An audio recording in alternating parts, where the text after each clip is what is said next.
tiu asocio naskiĝis en 1980 fakte. Kaj do tio estas asocio kiu estis senproficela, ĉu ne?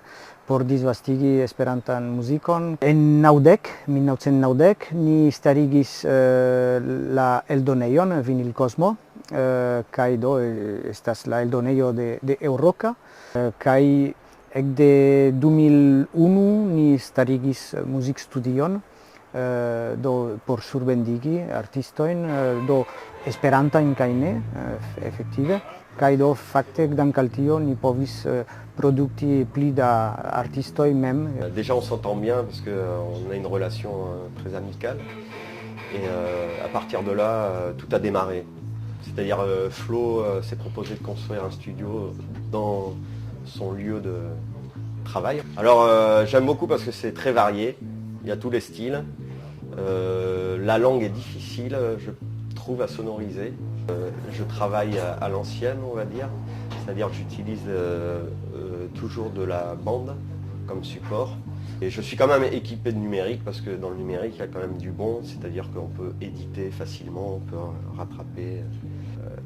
Et au niveau de la prise de son aussi, c'est complètement différent parce que j'enregistre les groupes plutôt live, plutôt que séparément, chaque personne. Et donc on retrouve l'esprit du live, l'esprit du groupe qui joue ensemble comme on faisait à l'époque dans les années 60. Parce que peut-être qu'on a compris que finalement cette vieille technique était bonne. Il sonne bien, il sonne très naturel. Donc je retrouve ce que je veux dans les prises de son, ce côté naturel des micros à ruban. Donc les micros des années 40, 50, c'était beaucoup des micros à ruban. Et j'arrive à retrouver ce naturel. J'utilise beaucoup les pièces. Le son des pièces que Flo a construit merveilleusement, qui sonne très bien. À Flo, il a envie de construire encore. Il n'a même pas fini la salle de repos où on est actuellement, que déjà il pense à faire encore une pièce pour le studio.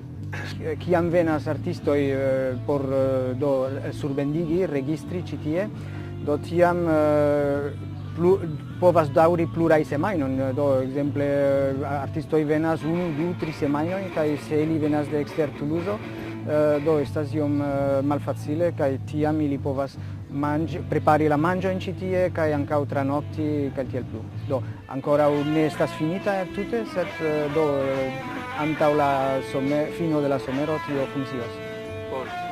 Do, Vinil Cosmo iras bone dank al ĝuste al la strukturo de la studioj en kiu multaj bandoj ekzerciĝas ĉi tie, do estas pli malpli 40 bandoj de Tuluzo. Tio estas kio vivigas Vinil Cosmon kaj sen tio ne eblus eĉ eldoni esperantajn diskojn.